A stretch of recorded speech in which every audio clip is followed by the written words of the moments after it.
Break news చూస్తున్న weekend విహారయాత్రలో విషాదం చోటు చేసుకుంది. పూణేలోని ఇంద్రాయణి నదిపై వంతెన ఒక్కసారిగా కుప్పకూలింది. 6 మృతి చెందగా 25 మంది గల్లంతయ్యారు. మృతుల సంఖ్య పెరిగే అవకాశం ఉందని సమాచారం. పూణే జిల్లాలోని మావల్ తాలూకాలో విషాదకర ఘటన చోటు చేసుకుంది. వీకెండ్ కావడంతో పెద్ద సంఖ్యలో ఈ టూరిస్టు ప్రాంతానికి వచ్చారు. ఇంద్రాయణి నదిపై ఉన్నటువంటి పాత వంతెనపై నుంచి నది అందాలను వీక్షిస్తున్న సమయంలో వంతెన కూలింది.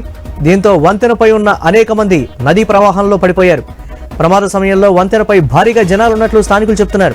స్థానిక పోలీసులు, విపత్తు ప్రతిస్పందన విభాగాలు సహాయక చర్యలు చేపట్టాయి.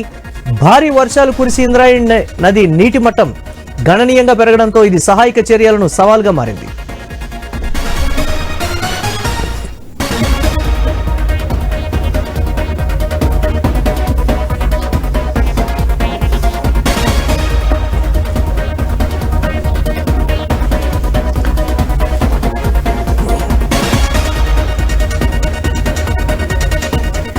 బ్రేక్ న్యూస్ చూస్తున్నాం. వీకెండ్ విహారయాత్రలో విషాదం చోటు చేసుకుంది. పూణేలోని ఇంద్రాయణి నదిపై వంతెన ఒక్కసారిగా కుప్పకూలింది.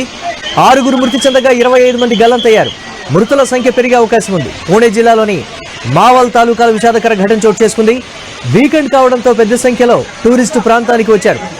ఇంద్రాయణి నదిపై ఉన్న పాత వంతెనపై నుంచి నది అందాలను వీక్షిస్తున్న సమయంలో వంతెన కూలింది.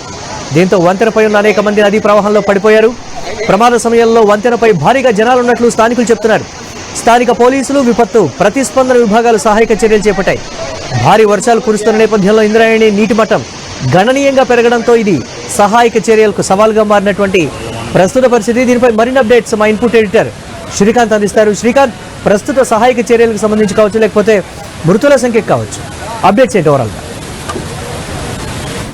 Murali, good evening. So Indrayani నది పైన, పూణేలోని ఇంద్రాయణి నది పైన ఉన్నటువంటి ఈ బ్రిడ్జ్ ఏదైతే ఉందో, నిజానికంటే ఇప్పుడు ఇది టూరిస్ట్ ప్లేస్, ఇక్కడికి టూరిస్టులు వస్తా ఉంటారు. సో మహారాష్ట్ర ప్రభుత్వం ఇక్కడ ఖచ్చితంగా రెస్పాండ్ కావాల్సినటువంటి అవసరం ఉంది. మరి ముఖ్యంగా ఈ నది విషయానికి వస్తే కనుక ఈ నది చాలా ప్రవాహంగా వెళ్తా ఉంది.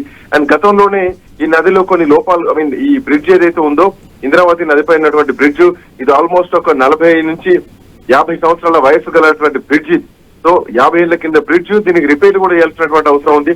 మరి చాలా రోజుల నుంచి దీని రిపేర్లు కూడా పట్టించుకోలేదు. ఈ బ్రిడ్జ్ చాలా దారుణమైన పరిస్థితులు ఉందంటూ కూడా ఇప్పుడు 2025 ఇది 2016లోనే దీని మీద ఒక సమీక్ష నిర్వహించడం జరిగింది. సో 2016 నుంచి కూడా దాంట్లో రిపేర్లు ఉన్నాయి. ఆ తర్వాత 2016లో కూడా కొంత భారీ వాహనాలని బ్రిడ్జ్ పైన నిషేధించడం జరిగింది. అయితే ఆ తర్వాత దీన్ని మళ్ళీ కొన్ని భారీ వాహనాలు ఉల్లంఘించాయి. సో భారీ వాహనాలు దీనిపైన పోకూడదు, బట్ అప్పటికి ఉల్లంఘించారంటే అర్థం చేసుకోవాలి. ఈ నదికి సంబంధించి ఈ నది పైన ఉన్నటువంటి బ్రిడ్జ్ కి సంబంధించి ఏ భారీ వాహనాలు పోవద్దు అన్నా కానీ అక్కడక్కడ కొన్ని బ్రిడ్జ్ ఇప్పటికీ వెళ్తూనే ఉన్నాయి. ఆ బ్రిడ్జ్ ఏదైతే ఉందో, ఇంద్రావతి నదిపై ఉన్నటువంటి బ్రిడ్జ్, ఆ బ్రిడ్జ్ చాలా పురాతనమైనటువంటి బ్రిడ్జ్. సో 50 ఏళ్లకు పైగా వస్తుంది ఆ బ్రిడ్జ్. సో దాని రిపేర్లు కూడా చేయాలంటూ 2016 ఆగస్టులోనే దాన్ని నిషేధించారు. భారీ వాహనాలు ఆ బ్రిడ్జ్ పై నిషేధించారు. అయితే 2018-19లో కూడా ఈ బ్రిడ్జ్ మీద ఒక 6 కోట్ల రూపాయలు కేటాయించారు. 6 కోట్ల రూపాయలు కేటాయించినా కానీ దాని రిపేర్లు మాత్రం చాలా లేట్ అయ్యాయి. సో గతంలో బ్యారియర్లు కూడా ఏర్పాటయ్యాయి. సో ఆ బ్యారికేడ్లు ఏర్పాటు చేశారు, బ్యారియర్లు ఏర్పాటయ్యాయి. స్థానికులు వాటిని తొలగించారు. సో ఆ బ్రిడ్జ్ కి సంబంధించి భారీ వాహనాలు పోవద్దని చెప్పినా గానీ అక్కడ స్థానికులు కూడా దాంట్లో పట్టించుకోలేదు. అండ్ మోర్ ఓవర్ ఏంటంటే అక్కడ ట్రాఫిక్ ఒత్తిడి కూడా ఎక్కువగా ఉంటుంది. సో ప్రతిరోజు బస్సులు పోతా ఉంటాయి, కార్లు పోతా ఉంటాయి, ట్రక్స్ పోతా ఉంటాయి, ఇంకా హెవీ వెహికల్స్ పోతా ఉంటాయి. ఆ వంతెన్ను యూజ్ చేస్తూ ఉంటారు. హెవీ వాహనాల వాడకం వల్లనే ఆ బ్రిడ్జ్ కు చాలా విపరీతమైనటువంటి ప్రెజర్ ఏర్పడింది. సో 2016 నుంచి కూడా బ్రిడ్జ్ రిపేర్ లో ఉంది. అప్పటి నుంచి కూడా రిపేర్ చేయాల్సినటువంటి అవసరం ఉంది. మోర్ ఓవర్ 2019లో ఒకసారి కూడా ఈ బ్రిడ్జ్ కి సంబంధించి పెద్ద ప్రమాదం కూడా తప్పిందనే చెప్పాలి. సో ఇప్పుడు జరిగినటువంటి ఈ కుప్ప కూలడం ఏంటంటే, ఇది ఈ రోజు జరిగినటువంటి ప్రమాదవశాత్తు జరిగినట్టు మనం చూడొద్దు. ఇది ఖచ్చితంగా నిర్లక్ష్య లోపమే, ఇది ప్రభుత్వ నిర్లక్ష్యమే. ఈ బ్రిడ్జ్ పైన ఖచ్చితంగా వాళ్ళు రిపేర్ చేయాల్సినటువంటి అవసరం ఉంది. మరీ ముఖ్యంగా ఇది నదిపై ఉన్నటువంటి బ్రిడ్జ్, ఖచ్చితంగా ఒక నదిని అనుసంధానం చేస్తున్నటువంటి బ్రిడ్జ్ పైన రాకపోకలు జరుగుతూ ఉంటాయి. సో 2 రాష్ట్రాల మధ్య రాకపోకలు ఉంటాయి. సో అట్లాంటిది చాలా నిర్లక్ష్యం మాత్రం కనిపించిందని చెప్పాలి. సో ఈ రోజు ఒక్కసారిగా బ్రిడ్జ్ కూలిపోయింది. 6 చనిపోయారు. దీంట్లో ఇంకొక 25 నుంచి 30 మంది వరకు గల్లంతైనట్టుగా తెలుస్తోంది. సో వాళ్ళు ఎంతవరకు ఖచ్చితంగా నదీ ప్రవాహంలో బతకడం అనేది చాలా గగనం అని చెప్పాలి. అట్లాంటిది వాళ్ళు 25 మంది కొట్టుకుపోతే ఎంతమంది బతుకుతారో, అసలు బతుకుతారా లేదా అన్నది కూడా చూడాల్సినటువంటి అవసరం అయింది. సో ప్రస్తుతం మాత్రం కొంత ఎమర్జెన్సీ వాతావరణం నడుస్తుంది పూణే మొత్తం కూడా. మహారాష్ట్ర సర్కార్ కూడా ఇప్పటికే దీనిపైన రెస్పాండ్ అయింది. సో ఇప్పటికే ఎన్డీఆర్ఎఫ్ సిబ్బంది కూడా వచ్చి చేరుకున్నారు అక్కడ. సో దాదాపు 25 మంది అందులో గల్లంతైనట్టుగా తెలుస్తోంది. సో పూణే ఇది ఇది ఇది కుందుమల అనే ఒక గ్రామం ఉంటుంది. సో ఆ గ్రామం దగ్గర ఈ ప్రమాదం జరిగింది. ఈ బ్రిడ్జ్ కూడా అక్కడే ఉంటుంది. మరోవర్ ఏంటంటే ఇందాక మీరు అన్నట్టు మురళి, సండే కావడంతో ఆ పూణే పరిసర ప్రాంతాల్లో కూడా భారీ వర్షం కురుస్తోంది. సో సండే కాబట్టి ఆ నది దగ్గర ఉన్నటువంటి అందాలను చూడడానికి, ప్రకృతి అందాలను చూడడానికి బయటకు వస్తా ఉంటారు. మరోవర్ సండే కాబట్టి పెద్ద సంఖ్యలో పర్యాటకులు అక్కడికి వచ్చారు. సో దీంతో ఆ వంతెన ప్రజల బరువునే తట్టుకోలేదు మురళి. ప్రజల బరువునే తట్టుకోలేదంటూ జనాల బరువు తట్టుకోలేదంటే భారీ వాహనాల బరువు ఏం తట్టుకుంటుందో అసలు ఆ వంతెన ఎంత అధ్వానమైనటువంటి పరిస్థితుల్లో మన ఇప్పుడున్నటువంటి పరిస్థితుల్లో అర్థం చేసుకోవచ్చు. సో మరోవైపు పర్యాటకుల భద్రత కోసం ప్రభుత్వం కూడా ఏ చర్యలు తీసుకోలేదని చెప్పేసి ఇప్పటికే అక్కడ ఉన్నటువంటి పర్యాటకులు ఇప్పటికే ఆరోపణలు చేస్తున్నారు. సో ఈ ప్రాంతం ప్రమాదకరం అని చెప్తారు, కానీ వర్షాకాలంలో ముఖ్యంగా శని ఆదివారంలో మాత్రం పర్యాటకులతో బిజీగా ఉంటుంది.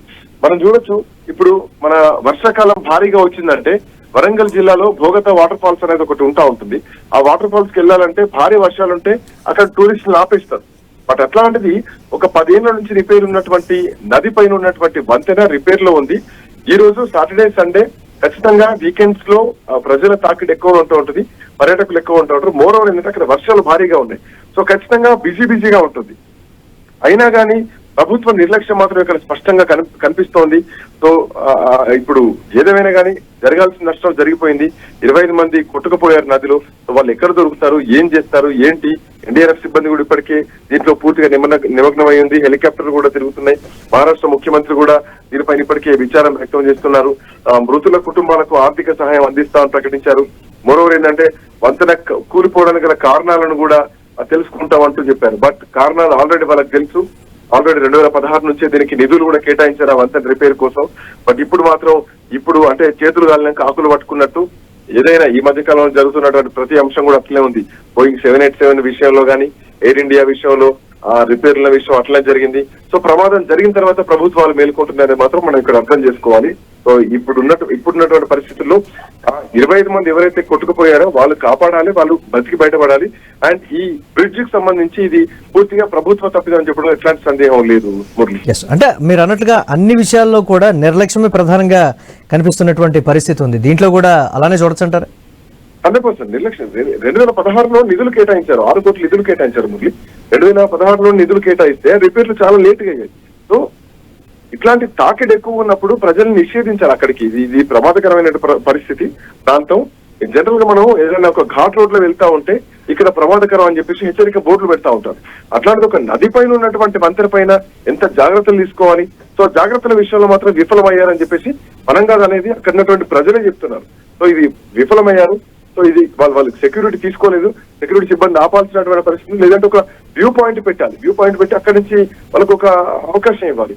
అటు ప్రయాణికుల్ని, దట్టు టూరిస్టులను ఈరోజు బలిగొన్నటువంటి పరిస్థితి మాత్రం ఖచ్చితంగా యంత్రాంగాన్ని చెప్పడం ఎట్లాంటి సందేహం లేదు మురళి. స్థానికులు కూడా చెప్తున్నటువంటి పరిస్థితి, ఆ బ్రిడ్జ్ మీదకి వెళ్ళొద్దని మేము వారిస్తూనే ఉన్నాము, అయినా కానీ వాళ్లే వెళ్తూ ఉన్నారు. ప్రభుత్వానికి కూడా మేము చాలాసార్లు చెప్పామనేటువంటి మాట కూడా చెప్తున్నారు. అంటే కనీసం హెచ్చరిక బోర్డులు కూడా అక్కడ లేవు అనేటువంటి విమర్శలు ఉన్నాయి కదా శ్రీకాంత్. దీని ఒక నది పైన బ్రిడ్జ్ ఉందంటే ఖచ్చితంగా డ్యామ్ సేఫ్టీ అథారిటీ ఉండాలి. అది పరిధిలోకి వస్తుంది, సెంట్రల్ గవర్నమెంట్ పరిధిలోకి వస్తుంది. అది నది కదా, చెరువు కొంటూ కాదు కదా, చిన్న చిన్న కాలువలు, కెనాల్స్ దాటడానికి. సో నది పైన ఉంది కాబట్టి ఖచ్చితంగా బ్రిడ్జ్ మీద సేఫ్టీ ప్రికాషన్స్ తీసుకోవాలి. అసలు దీని మీద డ్యామ్ సేఫ్టీ అథారిటీ ఏం చెప్తుంది? ఇవన్నీ కూడా నేషనల్ డ్యామ్ సేఫ్టీ అథారిటీ దీనిపైన రెస్పాండ్ కావాల్సినటువంటి అవసరం ఉంది. అండ్ మోరోవర్ ఇది రిపేర్ చేయాలి. రిపేర్లలో ఉన్నటువంటి బ్రిడ్జ్ ఇది 2016 నుంచే దీనిపైన రిపేర్లు ఉన్నాయి. బడ్జెట్ లో నిధులు కూడా కేటాయించారు. బట్ వర్షాకాలం వచ్చిందంటే నదీ ప్రవాహం విపరీతంగా ఉంటుంది, మనకు తెలుసు. సో అట్లాంటి ప్రవాహాలు ఉన్నటువంటి టైంలో పర్యాటకుల్ని ఎలా వదిలేస్తారు అన్నది ఇక్కడ ప్రశ్న.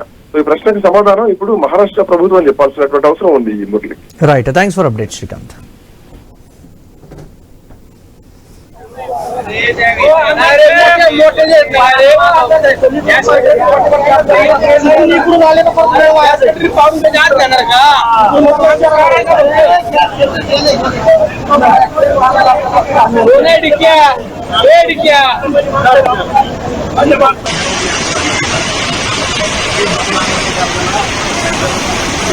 Yeah.